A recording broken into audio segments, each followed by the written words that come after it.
Jean-Luc Mélenchon. Le peuple français a une chance de nous avoir. Cette sorte de parlement du mouvement, dont 60% 150 membres sur 250, sont tirés au sort, était réuni, samedi 7 avril à la Chênaie du Roi, au cœur du bois de Vincennes.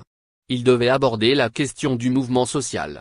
L'après-midi, un débat stratégique sur les élections devait se tenir, cette fois, à huis clos. Ironie du calendrier, ce rendez-vous se tient le même jour que le congrès du Parti socialiste, ancienne formation de Jean-Luc Mélenchon. Jean-Luc Mélenchon a profité de son propos liminaire pour faire un bilan de la situation politique du pays. Une grande partie a donc été consacrée au mouvement social. L'ancien candidat à la présidentielle a reconnu que les circonstances actuelles étaient différentes de la rentrée de septembre, où LFI avait été obligé de lancer seul sa marche du 23 septembre. Aujourd'hui, les syndicats veulent élargir leur base, ils ont raison. Il faut respecter la forme particulière de cette énergie. C'est notre tâche prioritaire, a-t-il martelé. Pour lui, il faut écouter les masses et s'adapter à leurs désirs, car elles seules détiennent la vérité. Une sorte de messianisme du peuple, donc, où l'outil politique doit devenir un simple instrument de lutte. Le peuple français a une chance de nous avoir. Point, nous sommes quelque chose de précieux, a-t-il déclaré, sans fausse modestie. Il le jure, la France insoumise ne fait qu'offrir ses compétences au mouvement.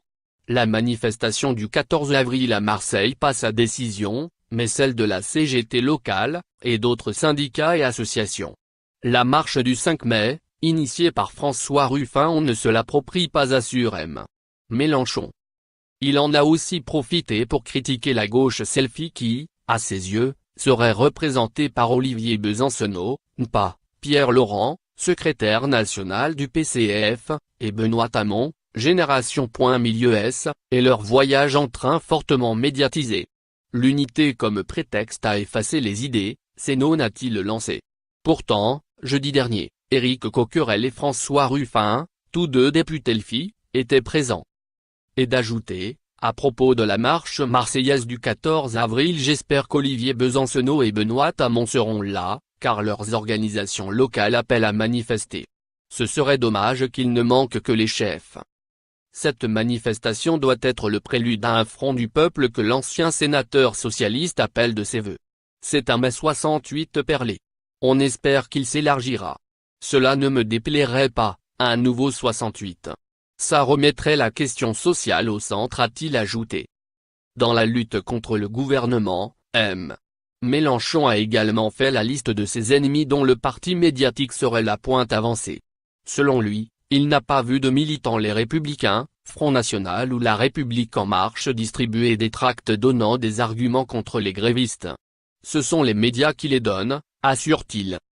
Les insoumis estiment que la bataille du rail est décisive.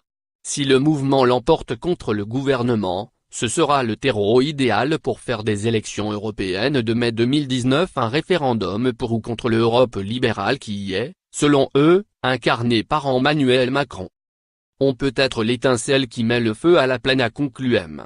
Mélenchon, reprenant un slogan de Mao Zedong.